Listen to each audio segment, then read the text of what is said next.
நல்லா இனிக்க கருப்பட்டி போட்டு வாயில் வச்சதும் கரையிற மாதிரி திணை பொங்கல் எப்படி பண்ணுறதுன்னு பார்க்கலாமா? பார்க்குறதுக்கு முன்னாடி நம்ம சேனலை மறக்காமல் சப்ஸ்கிரைப் பண்ணிக்கோங்க.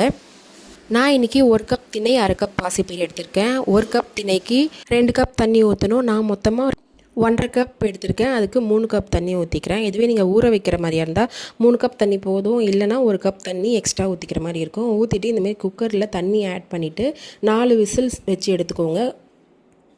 நான் இன்றைக்கி கருப்பட்டி போட்டு தான் பண்ண போகிறேன். நீங்கள் வேணும்னா வெல்லம் கூட ஆட் பண்ணிக்கலாம், அதுவுமே ரொம்ப நல்லாயிருக்கும். கருப்பட்டி இந்தமாரி நல்லா தட்டிட்டு அடுப்பில் வச்சு 1/4 கிளாஸ் தண்ணி ஊற்றி நல்லா காய்ச்சிட்டு ஃபில்ட்ரு பண்ணி எடுத்துக்கலாம். ஏன்னா அதில் தூசி இருக்கும், அதனால் ஃபில்ட்ரு பண்ணி எடுத்து வச்சுக்கலாம். சைட் பை சைடில் கொஞ்சமாக நெய் ஊற்றிட்டு முந்திரி நல்லா வறுத்து எடுத்துக்கலாம்.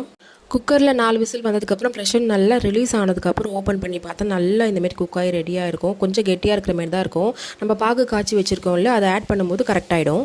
இப்போ நல்லா குக் ஆனதுக்கப்புறம் நம்ம ரெடி பண்ணி வச்சுருக்க பாகு அதில் ஊற்றிட்டு நல்லா மிக்ஸ் பண்ணிக்கலாம். அடுப்புக்கு சிம்மிலே இருக்கட்டும், ஹை ஃப்ளேமில் இருந்தால் அடி பிடிக்கும். ஸோ அதுக்காக சிம்மிலே இருக்கட்டும்.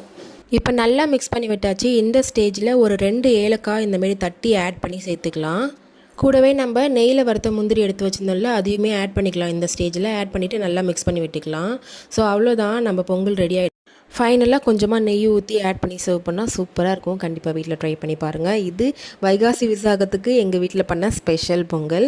கண்டிப்பாக வீட்டில் ட்ரை பண்ணி பார்த்துட்டு எப்படி இருந்துச்சுன்னு கமெண்ட் பாக்ஸில் கமெண்ட் பண்ணுங்கள். அந்த சேனலை மறக்காமல் சப்ஸ்கிரைப் பண்ணுங்கள். நெக்ஸ்ட் ஒரு வீடியோவில் பார்க்கலாம்.